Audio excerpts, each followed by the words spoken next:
Mi nombre es Andrea y me encuentro en el programa de Avanza. En este video les voy a hablar de lo que fue el Glasnost, en qué ayudó o en qué afectó a la Unión Soviética.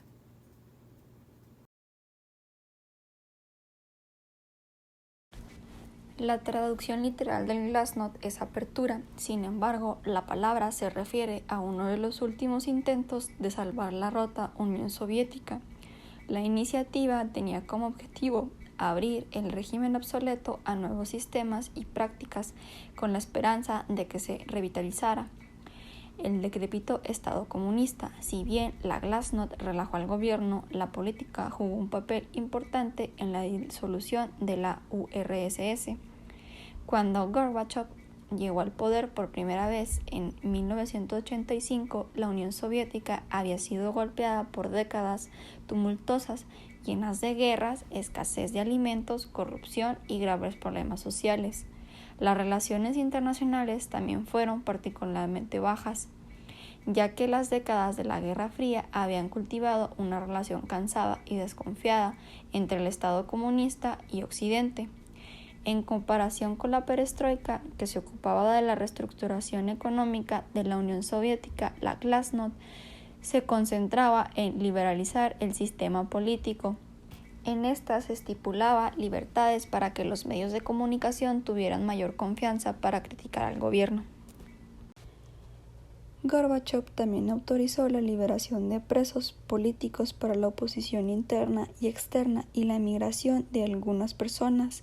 El objetivo más expreso de la Glasnost era crear un debate interno entre los ciudadanos soviéticos y alentar una actitud positiva y entusiasmo hacia las reformas que se encaraban.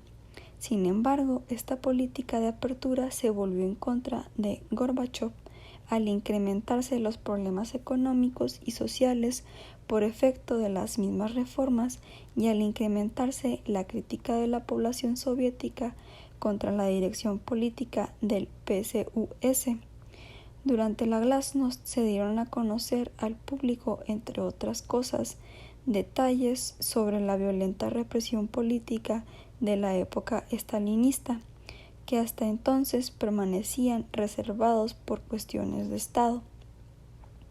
La meta de Gorbachev con la Glasnost era en parte ejercer presión sobre los conservadores del Partido Comunista, que se oponían a la perestroika, otro programa que traía Gorbachev.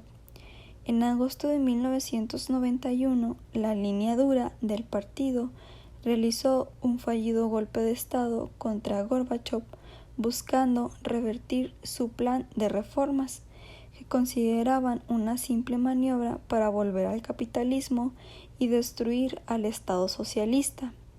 Al fracasar, dicha revuelta aumentó considerablemente la impopularidad de los líderes conservadores que habían apoyado el golpe contra Gorbachev, siendo que como reacción los elementos más derechistas de la PSUS asumieron el mando en medio de la acelerada descomposición del aparato político soviético. Las repúblicas de la URSS empezaron a proclamarse como independientes en forma sucesiva, sin que desde Moscú se pudiera impedir dicho proceso. El 24 de diciembre de ese mismo año, Gorbachev abandonó el poder y disolvió oficialmente a la Unión Soviética en un sencillo acto de unos 60 minutos de duración. Boris Yeltsin, opositor por derecha de Gorbachev y uno de los artífices del contragolpe, se convirtió entonces en presidente de la Federación Rusa. El término Glasnost apareció por primera vez en el año de 1920, en el curso de la Guerra Civil, y ante los éxitos en el frente militar. León Trotsky aspiraba a organizar la economía y la sociedad según los patrones militares del Ejército Rojo. Su primer objetivo fue subordinar los sindicatos, sobre todo los del transporte, esenciales para los suministros tanto del ejército como de los alimentos para las ciudades, a una burocracia centralizada estatal.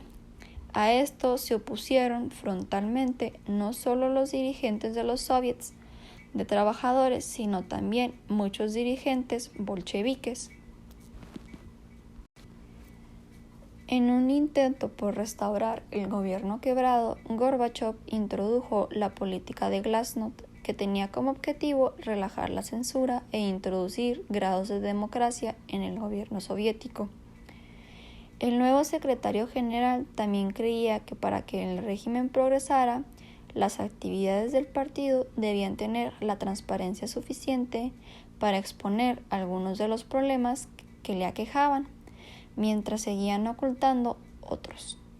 Como parte de la iniciativa, Gorbachov alentó a los soviéticos a tener su opinión sobre el comunismo y a que el partido escuchara a las masas en general. Se introdujeron las elecciones, eliminando la autoridad total que anteriormente tenía el partido.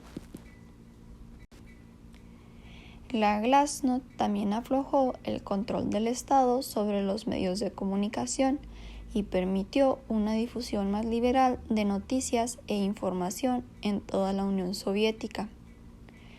Este fue un truco del que el sovietismo nunca se recuperó adecuadamente. Gorbachov tenía la intención de ceder el control estatal total. Sin embargo, los periodistas impulsaron sus nuevas libertades. Por primera vez en décadas, los medios de comunicación pudieron informar adecuadamente sobre los acontecimientos del gobierno y sobre temas sociales como la epidemia del SIDA y la falta de vivienda. El régimen simplemente luchó por recuperarlo. El término Glasnost se asocia a menudo con la perestroika, que fue otra política de Gorbachov introducida un poco antes que el Glasnost, que se centró en la reestructuración de la economía soviética. Los bienes de consumo se fabricaban con un estándar deficiente, la producción industrial se había vuelto lenta y la economía en general estaba débil, agotada por la carrera armamentista de la Guerra Fría. La perestroika fue la reestructuración de la economía soviética, alejándose de un control centralizado hacia una economía que favorecía a las pequeñas empresas y empresas individuales. Básicamente lo transformó en un mercado capitalista, aunque este fue un proceso muy difícil. Junto con la reforma económica de la perestroika y el alivio de las tensiones entre otros países, la Glasnost finalmente condujo al fin de la URSS. No se suponía que debía hacerlo, pero lo hizo, y por eso la Glasnost se considera un fracaso del Estado. Cayó el muro de Berlín y los países ocupados se liberaron del control del régimen a medida que disminuía el poder del partido. Sin embargo, la Glasnost devolvió a los ciudadanos soviéticos las libertades sociales de las que no gozaron durante décadas y les dio la promesa de un futuro más democrático.